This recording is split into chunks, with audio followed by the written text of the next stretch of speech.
আমরা কবি কি যে কুয়াকাটা 4 জন 3 জন হচ্ছে হাফ প্যান্ট পরে নামতেছি এবং একজন আছে ইনি একজন ঘুমাতে উঠে আইছে তো না গমেতেও না উনি একজন মুফতি মাওলানা কারি সৈয়দ বুখারী তারপরে আরো অনেক পদবি আছে তার একজন সে এই কারণে হাফ প্যান্ট পরে নাই না বিড়ির বিষয়টা আলাদা বিড়ি খাতেই পারে না অতটুক খাতেই পারে দেখ এই তুমি এখন নদীতে নামবা গোসল করতে জি জি এই নদীতে নাকি কুমির আছে শুনলাম ভয় পাই না ভয় পাও না শেরে বাংলা একে ফজলুল হকের আচ্ছা বংশধর। তো তোমার কেমন ফিলিংস এসছে কও আছে যে নদীর নামবা যদি কুমির টুমির আসে তাহলে কি করবা তুমি কও আমি কুমির যদি আসে আসলে কুমির ধরার জন্য আসতেছি বিগত কয়েকদিন ধরে কিন্তু আসলে পাইতেছি না। হ্যাঁ এখন কুমিরের মাংস কিন্তু খুবই টেস্টি, তোমরা খাইছো কিনা জানি না, আমি কিন্তু আগে রেগুলারই খাইতাম সকাল বিকাল 2 বেলা। হ্যাঁ তো এটা হচ্ছে কিছুটা গরুর মাংস এবং পাঠার মাংসের সংমিশ্রণে যে স্বাদটা ওইটা আর কি, বুঝছো তো।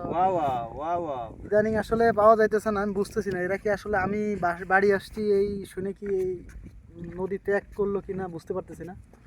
তো যাই হোক আমি শিকার হওয়ার ভয়ে হ্যাঁ হতে পারে, এখন আমি তো কোনভাবে যে আসছে ওরা আমি খুঁজে পাইতেছি না। আমি বিগত কয়েকদিন ধরে খুব আসা যাওয়া করতেছি কিন্তু পাইতেছি না, ঠিক আছে।